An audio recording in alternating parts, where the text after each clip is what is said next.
नमस्कार, आप देख रहे हैं इंडिया न्यूज। आपके साथ मैं हूं रचना। शुरुआत कर रहे हैं सुपरफास्ट 100 की। नमस्कार, मैं हूं तान्या खन्ना। 22 मिनट में आपको दिखाएंगे देश और दुनिया की 100 बड़ी खबरें। शुरुआत पहली खबर के साथ। रांची की निशानेबाज तारा शाहदेव को मारने पीटने और धर्म परिवर्तन के लिए दबाव डालने के आरोपी पति रंजीत सिंह कोहली उर्फ रकीबुल की दिल्ली के द्वारका कोर्ट में पेशी हुई है। झारखंड पुलिस उसे ट्रांजिट रिमांड में रांची ले जाना चाहती है। कोर्ट में पेशी के लिए जाते वक्त निशानेबाज तारा शाहदेव के पति ने कहा कि उनका नाम रंजीत सिंह कोहली है, रकीबुल नहीं। उसने ये भी कहा कि वो सिख फैमिली से आते हैं। आपका नाम क्या है? रकीबुल है या रंजीत कोहली है? कोहली, रंजीत सिंह। लेकिन आपकी पत्नी आप पे आरोप लगा रही है। मैं सिख फैमिली से बिलोंग करता हूँ। आपका नाम क्या है? रकीबुल है या रंजीत कोहली है? कोहली, रंजीत सिंह। पति तारा शाहदेव पर धर्म परिवर्तन का दबाव डालने के आरोपों को भी रंजीत ने खारिज किया है। आरोप लगा रही है कि आप उनके धर्म परिवर्तन वो गलत है, गलत है। धर्म परिवर्तन जैसी कोई बात कोई बात नहीं है, कोई बात नहीं है। साइड हो जाइए, साइड। रंजीत के आरोपों को भी रंजीत ने खारिज किया है। आरोप लगा रही है कि आप उनके धर्म परिवर्तन वो गलत है, गलत है। धर्म परिवर्तन जैसी कोई बात कोई बात नहीं है, कोई बात नहीं है। साइड हो जाइए, साइड। रंजीत उर्फ रकीबुल अपनी पत्नी तारा शाहदेव के हर आरोप को गलत बता रहा है। उसका कहना है कि तारा की ही जांच होनी चाहिए। आपकी पत्नी के आरोपों के बारे में क्या बोलेंगे? आपकी पत्नी के आरोपों के बारे में क्या बोलेंगे?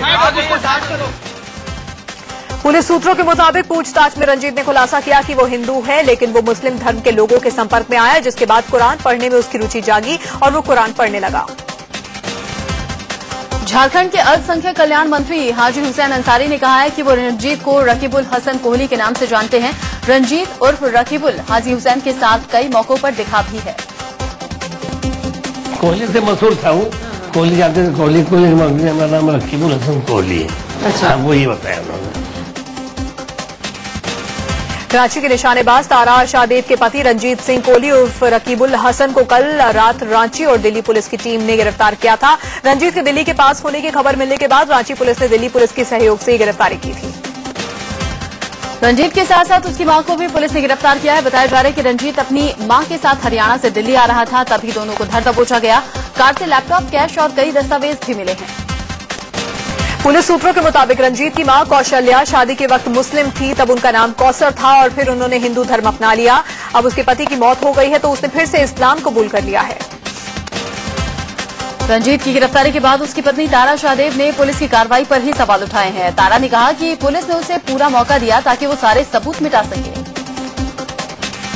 मुझे प्रशासन पे कोई भरोसा नहीं है। सच कही तो ये बात है, क्योंकि वो इंसान अपनी मर्जी से यहाँ से निकलता है, बाइज्जत उसे निकलने दिया जाता है। वो उस इंसान का घर 2 दिन के बाद सील किया जाता है। उससे पहले उसे सारे एविडेंस मिटाने का मौका मिलता है।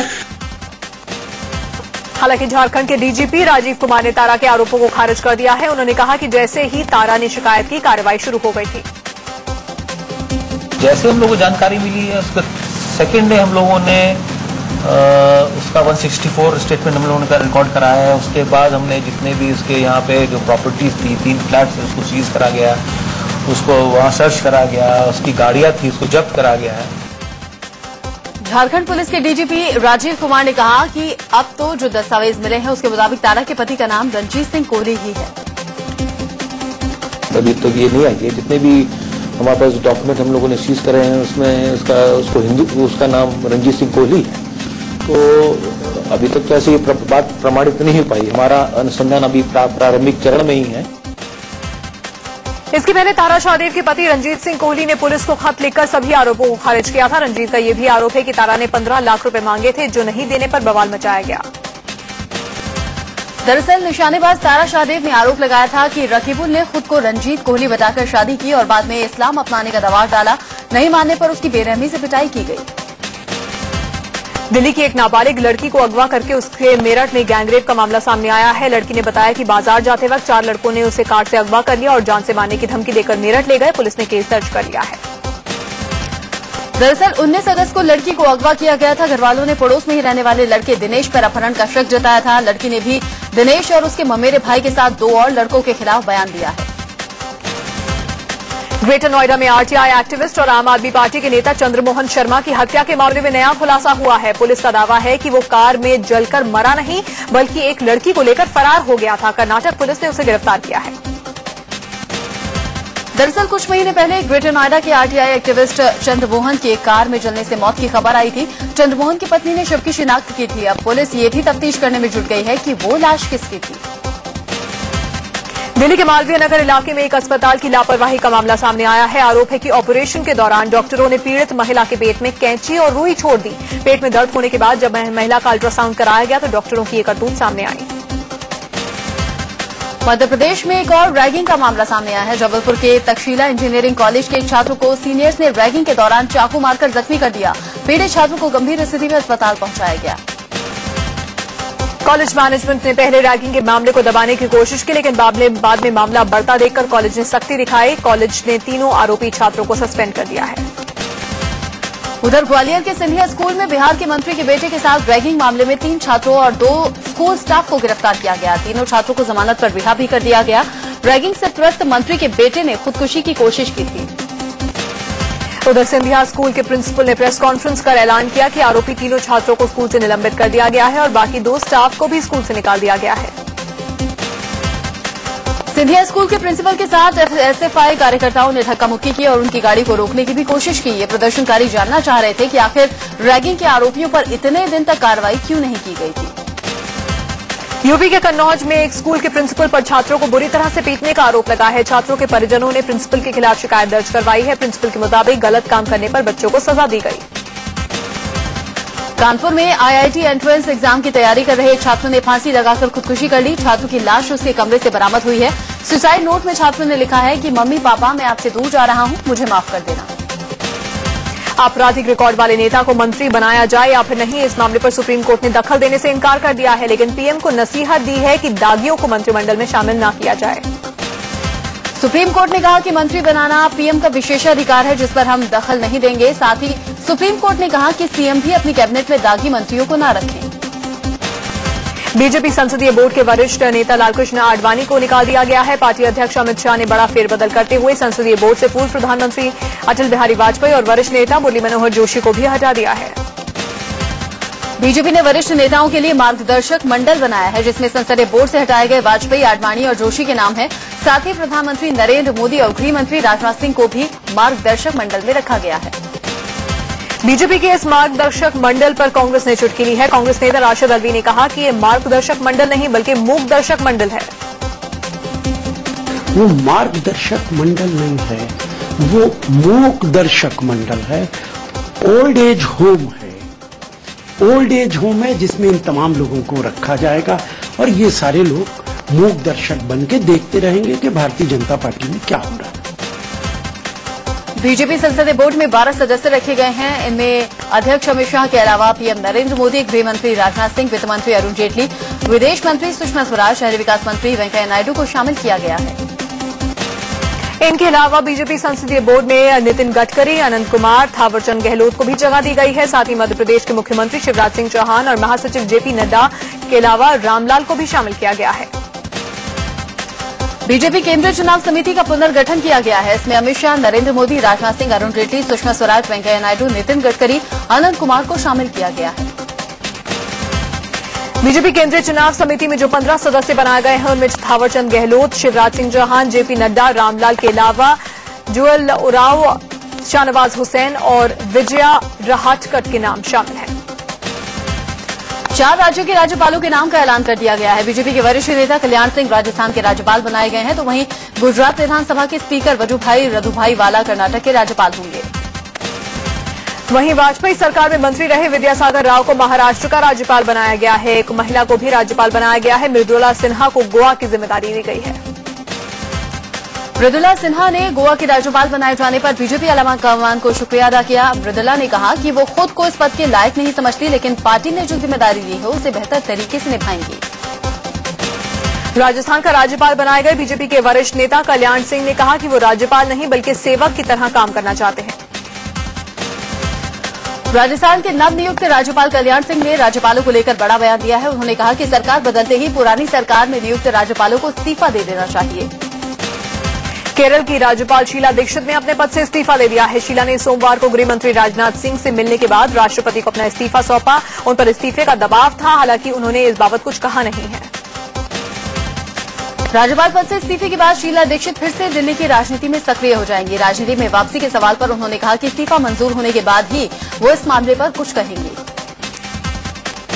पूर्व केंद्रीय मंत्री और दिवंगत नेता गोपीनाथ मुंडे की बेटी पंकजा मुंडे कल से संघर्ष यात्रा पर निकल रही हैं। पंकजा की 14 दिनों तक चलने वाली यह संघर्ष यात्रा महाराष्ट्र के अलग अलग इलाकों से गुजरेगी।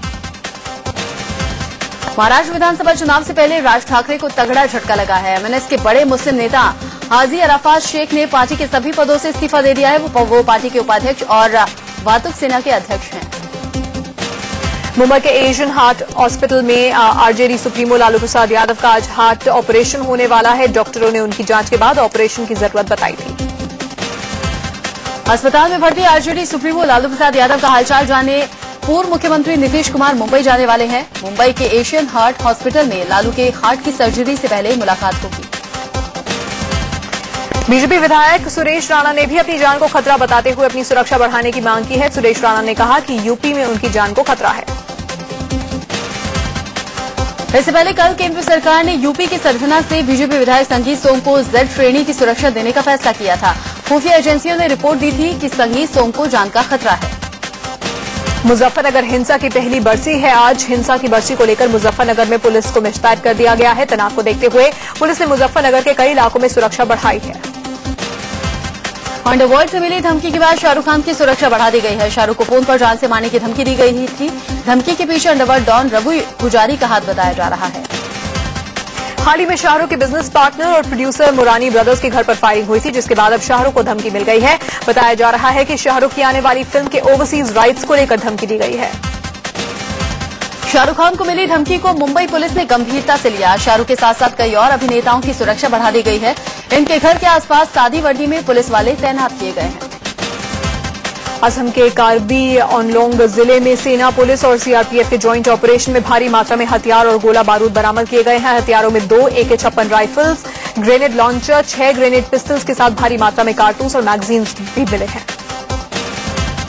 इन हथियारों के साथ 2 उग्रवादी भी पकड़े गए हैं। हथियारों से कार्बी लैंड प्रोटेक्शन फोर्स नाम से उग्रवादी संगठन का मुखिया और दूसरा महासचिव है। इन दोनों से पूछताछ की जा रही है ताकि इनके संगठन के दूसरे सदस्यों पर भी शिकंजा कसा जा सके।